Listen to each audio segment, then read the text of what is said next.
2024 May 8 ബുധൻ. ഇന്ന് 1199 മേടം 25. വാർത്തകൾ വായിക്കുന്നത് ജി രവി. പൊതു തെരഞ്ഞെടുപ്പ് മൂന്നാം ഘട്ടത്തിലും പോളിംഗ് കുറവ്. 64.54% മാത്രം. പ്രധാനമന്ത്രിയും കോൺഗ്രസ് അധ്യക്ഷനും വോട്ട് ചെയ്തു. 11 സംസ്ഥാനങ്ങളിലെ 93 സീറ്റുകളിലേക്ക് ഇന്നലെ നടന്ന വോട്ടെടുപ്പിൽ പ്രാഥമിക കണക്ക് പ്രകാരം 64.54% പോളിംഗ് രേഖപ്പെടുത്തി. അന്തിമ കണക്കിൽ വ്യത്യാസമുണ്ടാകും. ഈ 93 മണ്ഡലങ്ങളിലെ 2019 പോളിംഗ് 66.83%.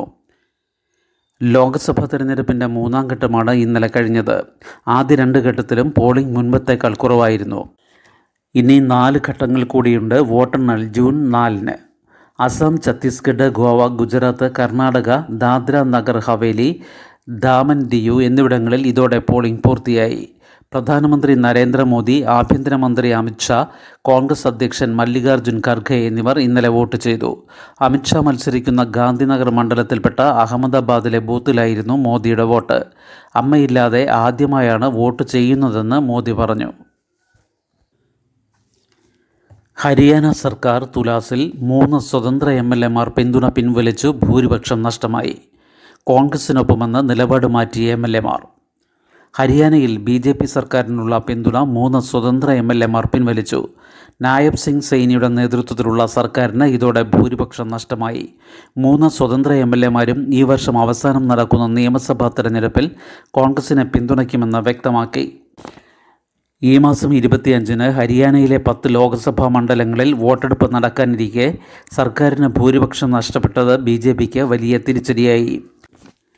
രൺധീർ ഗൊല്ലൻ, സോംബീർ സാങ്വാൻ, ധർമ്മപാൽ ഗ്വൻഡർ എന്നീ സ്വതന്ത്ര MLA-മാർ മുൻ മുഖ്യമന്ത്രിയും കോൺഗ്രസ് നേതാവുമായ ഭൂപേന്ദർ സിംഗ് ഹൂഡയ്ക്കും PCC അധ്യക്ഷൻ ഉദയ് ഭാനുമൊപ്പം വാർത്താ സമ്മേളനം നടത്തിയാണ് തീരുമാനം പ്രഖ്യാപിച്ചത്.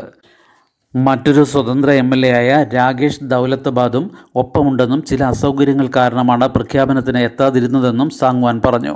സംസ്ഥാനത്ത് ഉടനെ രാഷ്ട്രപതി ഭരണം ഏർപ്പെടുത്തി തിരഞ്ഞെടുപ്പ് പ്രഖ്യാപിക്കണമെന്ന് ഹൂഡ ആവശ്യപ്പെട്ടു. 90-അംഗ നിയമസഭയിൽ 45 അംഗങ്ങളുടെ പിന്തുണയാണ് സൈനി സർക്കാരിനുണ്ടായിരുന്നത്. 3 പേർ പോയതോടെ ഇത് 42-ആയി. കോൺഗ്രസ് നേതൃത്വത്തിലുള്ള പ്രതിപക്ഷത്തിന് ഇപ്പോൾ 46 പേരുടെ പിന്തുണയുണ്ട്. എന്നാൽ സർക്കാർ സുരക്ഷിതമാണെന്നും 47 പേരുടെ പിന്തുണയുണ്ടെന്നും BJP അവകാശപ്പെട്ടു. ദുഷ്യന്ത് ചൗട്ടാലയുടെ ജനനായക് ജനതാ പാർട്ടിയുടെ 10 MLA-മാർ ഈ വർഷം ആദ്യം BJPക്ക് പിന്തുണ പിൻവലിച്ചിരുന്നു. കർഷക സമരം വീണ്ടും ശക്തമായ ഘട്ടത്തിലായിരുന്നു ഇത്. പിന്നീട് സ്വതന്ത്രരുടെ പിന്തുണയോടെയായിരുന്നു ഭരണം നിലനിർത്തിയിരുന്നത്. കഴിഞ്ഞ മാർച്ച് 12-നാണ് മനോഹർലാൽ ഖട്ടറിനെ മാറ്റി നായിബ് സിംഗ് സൈനിയെ BJP മുഖ്യമന്ത്രിയാക്കിയത്. ഗാസ വെടിനിർത്തൽ പ്രതീക്ഷ മങ്ങുന്നു. റഫ അതിർത്തി പാത ഇസ്രായേൽ പിടിച്ചു. ഒരു ബന്ദി കൂടി കൊല്ലപ്പെട്ടു. ലോകരാജ്യങ്ങളുടെ അഭ്യർത്ഥന തള്ളി റഫയിൽ ഇസ്രായേൽ കടുത്ത നടപടിയുമായി മുന്നോട്ട്. ഗാസയ്ക്കും ഈജിപ്തിനുമിടയിലെ അതിർത്തി പട്ടണമായ റഫയിലെ അതിർത്തി കവാടം ഇസ്രായേൽ പട്ടാളം കയ്യേറി. ഗാസയിലേക്ക് രാജ്യാന്തര സഹായമെത്തിയിരുന്ന നിർണായക പാതയാണ് ഇത്. അതിർത്തി പാത പിടിച്ചത് യുദ്ധം രൂക്ഷമാക്കുമെന്ന് ഈജിപ്ത് ആരോപിച്ചു. മറ്റൊരു പാതയായ കെരം ശാലോം നേരത്തെ തന്നെ ഇസ്രായേൽ അടച്ചിരുന്നു. ഈജിപ്തും ഖത്തറും ചേർന്ന് മുന്നോട്ട് വെച്ച വെടിനിർത്തൽ നിർദ്ദേശങ്ങൾ ഹമാസ് അംഗീകരിച്ചെങ്കിലും ഇസ്രായേൽ വഴങ്ങിയിട്ടില്ല. തങ്ങളുടെ ആവശ്യങ്ങളെല്ലാം തഴഞ്ഞുള്ള വെടിനിർത്തൽ നിർദ്ദേശങ്ങൾ അംഗീകരിക്കില്ലെന്നാണ് ഇസ്രായേൽ നിലപാട്. എന്നാൽ വീണ്ടും പരിശോധിക്കുകയാണെന്നും അറിയിച്ചു. റഫ അതിർത്തിപ്പാത കയ്യേറിയ പട്ടാള ടാങ്കുകളുടെ ദൃശ്യങ്ങൾ ഇസ്രായേൽ സൈന്യം പുറത്തുവിട്ടു. ഭീകരർ ഈ പാത ഉപയോഗിക്കുന്നതായി ഇൻ്റലിജൻസിന് വിവരം ലഭിച്ചതിനെ തുടർന്നാണ് നടപടിയെന്നാണ് അവകാശപ്പെടുന്നത്. കെരം ശലോമിൽ 4 ഇസ്രായേൽ സൈനികരുടെ മരണത്തിൽ കലാശിച്ച ആക്രമണത്തിൽ റോക്കറ്റുകൾ ഹമാസ് തൊടുത്തത് റഫയിലെ അതിർത്തി കവാടത്തിന് സമീപത്തു നിന്നാണെന്നാണ് ആരോപണം. മേഖലയിൽ സൈന്യമിറങ്ങിയെന്നും ഹമാസ് കേന്ദ്രങ്ങളിൽ വ്യോമാക്രമണം നടത്തിയെന്നും അറിയിച്ചു.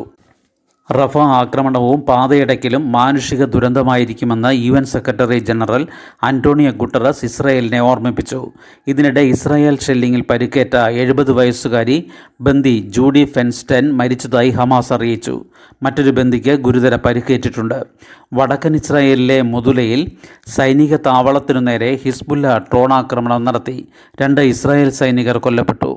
7 മാസം പിന്നിട്ട യുദ്ധത്തിൽ ഗാസയിൽ കൊല്ലപ്പെട്ട പലസ്തീൻകാരുടെ എണ്ണം 34,789 വർദ്ധിച്ചു. മിലിറ്ററി ഇൻ്റലിജൻസ് റിപ്പോർട്ട് വ്യാജ ആധാറുമായി കേരളത്തിൽ 1,00,000 അഭയാർത്ഥികൾ. കേരളത്തിൽ വ്യാജ ആധാർ കേന്ദ്രങ്ങൾ, ഓൺലൈൻ ശൃംഖലയിൽ നുഴഞ്ഞുകയറ്റം. ബംഗ്ലാദേശ്, ശ്രീലങ്ക, മ്യാൻമർ എന്നിവിടങ്ങളിൽ നിന്നുള്ള 1,00,000-ത്തിലേറെ അഭയാർത്ഥികൾ വ്യാജ ആധാർ കാർഡുമായി കേരളത്തിൽ കഴിയുന്നതായി മിലിറ്ററി ഇൻ്റലിജൻസ് റിപ്പോർട്ട് ചെയ്തു. അസമിലെ മധുപൂർ, നഗൗ, ബംഗാളിലെ കലിപോങ്, നദിയ, ഉത്തര ദിനാജ്പൂർ, കേരളത്തിലെ പെരുമ്പാവൂർ എന്നിവിടങ്ങളിലെ ആധാർ കേന്ദ്രങ്ങളിൽ നുഴഞ്ഞുകയറി വ്യാജ ആധാർ കാർഡ് നിർമ്മിച്ചതായാണ് കണ്ടെത്തൽ. അഭയാർത്ഥികൾ ഇന്ത്യയുടെ വിവിധ സംസ്ഥാനങ്ങളിൽ തങ്ങുന്നതിനും ഇന്ത്യക്കാരായ കുറ്റവാളികൾ യാത്രാരേഖകളുണ്ടാക്കി രാജ്യം വിട്ടുപോകുന്നതിനും വ്യാജ ആധാർ കാർഡുകൾ ദുരുപയോഗിക്കുന്നുണ്ട്. മിലിറ്ററി ഇൻ്റലിജൻസ് റിപ്പോർട്ടിനെ തുടർന്ന് അതിർത്തി സംസ്ഥാനങ്ങളിൽ അതിർത്തി രക്ഷാസേനയുടെ നിരീക്ഷണം ശക്തമാക്കി. കേരളമടക്കമുള്ള കടൽത്തീര സംസ്ഥാനങ്ങളിൽ കോസ്റ്റ് ഗാർഡും നിരീക്ഷണം വ്യാപിപ്പിച്ചു. വ്യാജ ആധാർ ഉപയോഗിച്ച് കേരളത്തിലേക്ക് നുഴഞ്ഞുകയറ്റം നടക്കുന്നതായി കേന്ദ്ര രഹസ്യാന്വേഷണ ഏജൻസികളും 1 വർഷം മുൻപ് സൂചന നൽകിയിരുന്നു. ഈ വർഷം ഫെബ്രുവരിയിൽ മലപ്പുറം തൃപ്രങ്ങോട് അക്ഷയ കേന്ദ്രത്തിലെ ഓൺലൈൻ ആധാർ സംവിധാനത്തിൽ നുഴഞ്ഞുകയറി 50ഓളം ആധാർ ഐഡികൾ വ്യാജമായി നിർമ്മിച്ചതായി കേന്ദ്ര ഏജൻസി റിപ്പോർട്ട് ചെയ്തു. ബംഗാൾ, ജാർഖണ്ഡ് എന്നിവിടങ്ങളിലെ ഇൻ്റർനെറ്റ് പ്രോട്ടോകോൾ വിലാസങ്ങളിൽ നിന്നാണ് നുഴഞ്ഞുകയറ്റം നടത്തിയത്. പെരുമ്പാവൂരിലെ ഭായ് മാർക്കറ്റുകളുടെ ഉള്ളിൽ ബോർഡില്ലാതെ പ്രവർത്തിക്കുന്ന വ്യാജ ആധാർ കേന്ദ്രങ്ങളിൽ ഒരേ ചിത്രം ഉപയോഗിച്ച് വിവിധ പേരുകളിലും വിലാസങ്ങളിലും ആധാർ കാർഡുകൾ നിർമ്മിച്ചു നൽകുന്നതായി വിവരമുണ്ട്. കേരള പോലീസിൻ്റെ ആൻറ്റി ടെററിസ്റ്റ് സ്ക്വാഡ് കഴിഞ്ഞ ദിവസം നടത്തിയ പരിശോധനകളിൽ പിടിച്ചെടുത്ത പല ആധാർ കാർഡുകളും വ്യാജമായി നിർമ്മിച്ചതാണ്. വ്യാജ ആധാർ കാർഡ് നിർമ്മിക്കുന്നതും തിരിച്ചറിയൽ രേഖയായി ദുരുപയോഗിക്കുന്നതും ആധാർ ആക്ട് 2016 പ്രകാരം 3 വർഷം വരെ തടവും 10,000 രൂപ മുതൽ 1,00,000 രൂപ വരെ പിഴയും ശിക്ഷ ലഭിക്കാവുന്ന കുറ്റകൃത്യമാണ്. താൽക്കാലിക അധ്യാപക നിയമനം കേന്ദ്ര നിയമനത്തിനും വിരുദ്ധം. താൽക്കാലിക ഒഴിവുകൾ എംപ്ലോയ്മെൻറ്റ് എക്സ്ചേഞ്ചുകളെ അറിയിക്കണമെന്ന വ്യവസ്ഥ. സംസ്ഥാനത്തെ പൊതുവിദ്യാലയങ്ങളിലടക്കം എംപ്ലോയ്മെൻറ്റ് എക്സ്ചേഞ്ചുകളെ നോക്കുകുത്തിയാക്കി നടക്കുന്ന താൽക്കാലിക നിയമനങ്ങൾ കേന്ദ്ര നിയമത്തിനും വിരുദ്ധം. പാർലമെൻറ്റ് പാസാക്കിയ കമ്പൽസറി നോട്ടിഫിക്കേഷൻ ഓഫ് വേക്കൻസീസ് നിയമപ്രകാരം സർക്കാർ വകുപ്പുകൾ, പൊതുമേഖലാ സ്ഥാപനങ്ങൾ, ബോർഡുകൾ, കമ്പനികൾ, കോർപ്പറേഷനുകൾ, സർക്കാർ സഹായത്തോടെ പ്രവർത്തിക്കുന്ന മറ്റ് സ്ഥാപനങ്ങൾ എന്നിവയിലെ PSC പരിധിക്ക് പുറത്തുള്ള എല്ലാ ഒഴിവുകളും എംപ്ലോയ്മെൻറ്റ് എക്സ്ചേഞ്ചുകളെ നിർബന്ധമായും അറിയിച്ചിരിക്കണം. നിയമനത്തിന് എക്സ്ചേഞ്ചുകളുടെ സേവനം പ്രയോജനപ്പെടുത്തുകയും വേണം. പൊതുവിദ്യാഭ്യാസം, ആരോഗ്യം തുടങ്ങിയ വകുപ്പുകളിലാണ് ഇത്തരം വഴിവിട്ട നിയമനങ്ങൾ കൂടുതൽ. എംപ്ലോയ്മെൻറ്റ് എക്സ്ചേഞ്ചുകൾ ഉൾപ്പെടുന്ന തൊഴിൽ വകുപ്പിന് കീഴിലുള്ള സ്ഥാപനങ്ങളിൽ പോലുമുണ്ട് ചട്ടവിരുദ്ധ നിയമനങ്ങൾ. Kerala state and subordinate service ചട്ടം ബാധകമാക്കിയിട്ടുള്ള സ്ഥാപനങ്ങളിലെ താൽക്കാലിക നിയമനങ്ങളെല്ലാം എംപ്ലോയ്മെൻറ്റ് എക്സ്ചേഞ്ച് വഴിയാണ് നടത്തേണ്ടത്. ഇത് കർശനമായി നടപ്പാക്കണമെന്ന് നിർദ്ദേശിച്ചും വിപരീതമായി പ്രവർത്തിക്കുന്ന വകുപ്പ് മേധാവികൾക്കെതിരെ നടപടി സ്വീകരിക്കുമെന്ന് വ്യക്തമാക്കിയും പലതവണ സർക്കാർ ഉത്തരവുകളും സർക്കുലറുകളും ഇറങ്ങിയിട്ടുണ്ട്. സ്കൂൾ കുട്ടികളുടെ യാത്ര സുരക്ഷ ഉറപ്പാക്കണമെന്ന മന്ത്രി. കുട്ടികൾ സഞ്ചരിക്കുന്ന വാഹനങ്ങളുടെ ഫിറ്റ്നസ് ഉറപ്പാക്കണം. സ്കൂൾ തുറക്കുമ്പോൾ വീട്ടിൽ നിന്നും തിരികെയും കുട്ടികളുടെ യാത്ര സുരക്ഷിതമാണെന്ന് ഉറപ്പാക്കാൻ എല്ലാ മുൻകരുതലും സ്വീകരിക്കണമെന്ന് തദ്ദേശ സ്ഥാപന മേധാവികളുടെ യോഗത്തിൽ മന്ത്രി വി. ശിവൻകുട്ടി നിർദ്ദേശിച്ചു. കുട്ടികൾ സഞ്ചരിക്കുന്ന വാഹനങ്ങളുടെ ഫിറ്റ്നസ് ഉറപ്പാക്കുന്നതിനൊപ്പം ജലഗതാഗതം ഉപയോഗിക്കുന്ന കുട്ടികളുടെ കാര്യത്തിലും റെയിൽവേ ലൈൻ ക്രോസ് ചെയ്യുന്ന സ്ഥലങ്ങളിലും പ്രത്യേക മുൻകരുതൽ വേണം. തദ്ദേശ സ്ഥാപനങ്ങളിൽ നിന്ന് ഫിറ്റ്നസ് സർട്ടിഫിക്കറ്റ് ലഭിച്ച സ്കൂൾ കെട്ടിടങ്ങളിൽ മാത്രമേ ക്ലാസ് നടത്താൻ പാടുള്ളൂ. സ്കൂൾ തുറക്കും മുൻപ് പരിസരം വൃത്തിയാക്കണം. ഭിന്നശേഷി കുട്ടികൾക്ക് അടിസ്ഥാന സൗകര്യങ്ങളും പഠനാന്തരീക്ഷവും ഉറപ്പുവരുത്തണമെന്നും മന്ത്രി നിർദ്ദേശിച്ചു. 1 ബൾബെങ്കിലും ഓഫാക്കൂ എന്ന് KSEB. സംസ്ഥാനത്തെ 1.25 കോടി ഉപയോക്താക്കളിൽ ഓരോരുത്തരും 10 വാട്ട്സിൻ്റെ ഒരു LED ബൾബ് ഓഫ് ചെയ്താൽ പോലും 125 മെഗാവാട്ട് ലാഭിക്കാമെന്നും പ്രതിസന്ധി പരിഹരിക്കണമെങ്കിൽ പീക്ക് ലോഡ് സമയത്തെ ആവശ്യത്തിൽ കുറവ് വരുത്തണമെന്നും വൈദ്യുതി ബോർഡ്. വൈദ്യുതി ഉപയോഗം കുറച്ച് സഹകരിക്കണമെന്ന് അഭ്യർത്ഥിക്കുന്ന മന്ത്രി K. കൃഷ്ണൻകുട്ടിയുടെ റെക്കോർഡ് ചെയ്ത സന്ദേശം ഫോണിലൂടെ ഉപയോക്താക്കൾക്ക് നൽകുന്നുണ്ട്. ഓരോ ഉപയോക്താവും 10 വാട്ട്സിൻ്റെ 2 LED ബൾബുകളോ 20 വാട്ട്സിൻ്റെ ഒരു LED ട്യൂബോ ഓഫാക്കിയാൽ 250 മെഗാവാട്ടാണ് ലാഭിക്കാൻ കഴിയുക. 10 വാട്ട്സിൻ്റെ ഒരു LED ബൾബും 20 വാട്ട്സിൻ്റെ 2 ട്യൂബും ഓഫ് ചെയ്താൽ 625 മെഗാവാട്ട് വരെ ലാഭിക്കാം.